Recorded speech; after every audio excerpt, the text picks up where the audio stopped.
2003-2023, 20 ans. 2003-2023, 2 décennies depuis que la population haïtienne n'est pas comptée.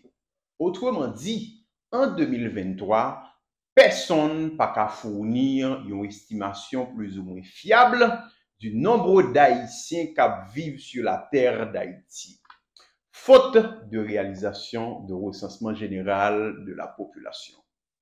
Ne pas pouvoir compter sa population, c'est en vérité un vrai problème de gouvernance. Bonjour, bonsoir tout le monde. Non pas c'est Enomi Germain, bienvenue dans EconoPlus.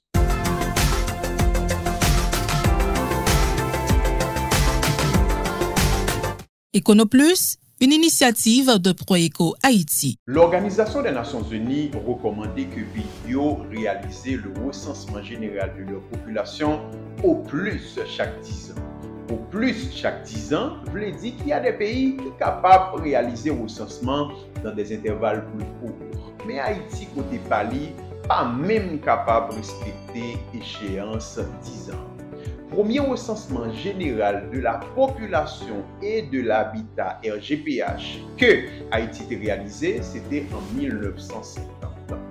Deuxième recensement, c'était en 1971, c'est-à-dire 21 ans plus tard. Donc là, Haïti n'a pas respecté l'échéance 10 ans. Troisième recensement général de la population et de l'habitat que le pays a réalisé, c'était en 1982. Le retard là est diminué puisque 71-82, ça fait 11 ans. Mais en tout cas, Haïti là encore, pas respecté l'échéance.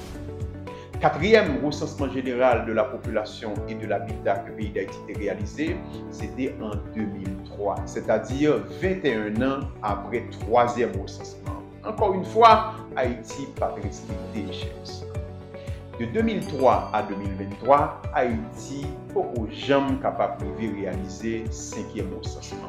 2003-2023, la population haïtienne n'est pas comptée, alors que bon ensemble de bouleversements qui opéraient dans la population Sahara, qui sont susceptibles de l'affecter positivement ou négativement.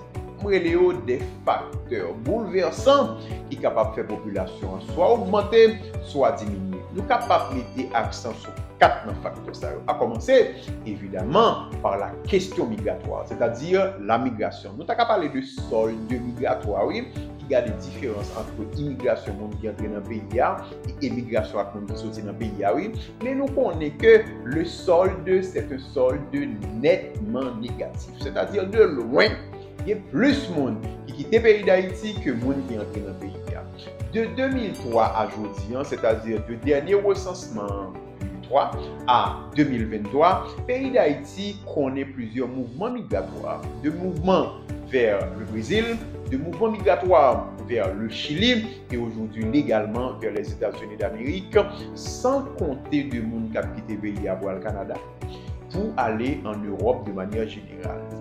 Événements ça yo susceptibles d'affecter le nombre d'habitants qui vivent dans le pays d'Haïti. Deuxième facteur bouleversant rapidement que nous avons souligné, c'est ce qu'on appelle la fécondité. Nous avons regardé le taux moyen de fécondité qui garde le nombre de naissances vivantes par femme pendant une période donnée. C'est-à-dire, une femme en moyenne dans le pays d'Haïti, à combien de monde est capable de faire naissance, mais de monde qui vivent.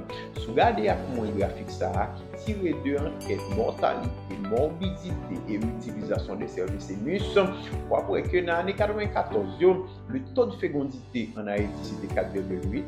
Dans l'année 2000, c'est-à-dire les recensements de 2003 a été lancé, c'était 4,7, mais aujourd'hui c'est 3. C'est-à-dire en moyenne, une femme en Haïti, il va naissance à 3 types. Donc, une évolution là dans le taux, pratiquement. Il faut qu'on recensement qui prenne en compte.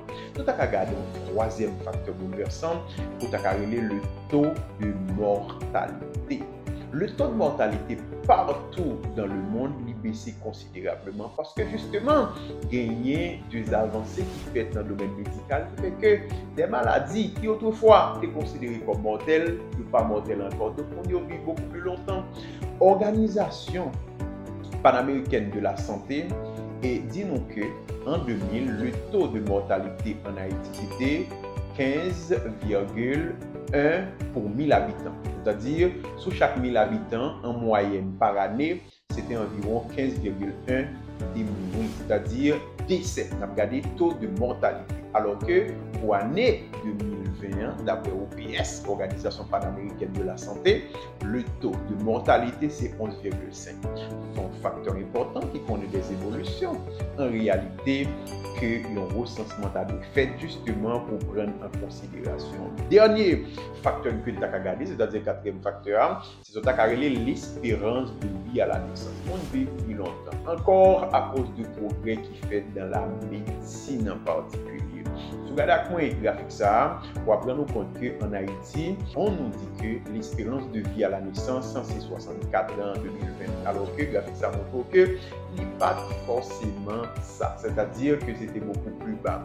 Donc là, et toutes choses égales par ailleurs, Haïtiens vivent beaucoup plus longtemps qu'il y a de cela 20 ans. Son l'autre facteur, évidemment, que le recensement est capable d'aider à prendre en compte en réalité. Facteur ça, justement, comme je dis là, il justifie la nécessité qui gagne pour que le pays d'Haïti gagne de recensement au plus vite. Ne pas ignorer que un ensemble de facteurs d'ordre conjoncturel et même structurel qui empêchaient que le pays a gagné des recensement, mais en réalité, ça n'a pas en tout cas empêcher nous réclamer le recensement général de la population et de la vie. D'ailleurs, ce n'est pas le recensement général seulement non, que le pays n'a pas gagné. Le recensement sont une opération extrêmement lourde, systématique, mais il y a des enquêtes qui sont extrêmement importantes pour la gestion de l'économie qui va réaliser à temps. Par exemple, l'enquête sur la pauvreté. Dernière fois, nous avons fait enquête sur la pauvreté dans le pays, c'était en 2018 et c'est VMAS, enquête sur les conditions de vie des ménages après le séisme. Mais de 2012 à 2023, on est d'accord qu'il y a un ensemble de mutations qui gagnent en matière de pauvreté. Les poches de pauvreté, il n'y a pas ça en 2012. Est-ce qu'il y a des enquêtes qui vont réaliser ça en compte? On est d'accord que c'est non. Donc, on va comprendre que, encore une fois, il y a une nécessité pour que Haïti réalise opération statistique à temps. Si l'enquête sur la pauvreté n'est pas faite à temps, on est d'accord que l'ensemble des politiques sociales que le gouvernement a mis en place, notamment pour que les améliorer les conditions de la vie des vulnérables, il n'y a pas de résultats. Stratégie de ciblage, il n'y a pas de résultats escomptés. C'est réalité ça, nous vivons depuis quelques temps en Haïti. Émission ça, son appel pour que l'opération statistique, justement, soit réalisée à temps. Parce qu'il faut une gouvernance qui chita sur des données. Il faut justement des décisions qui sont guidées par l'évidence. En tout cas, mesdames, messieurs, merci beaucoup.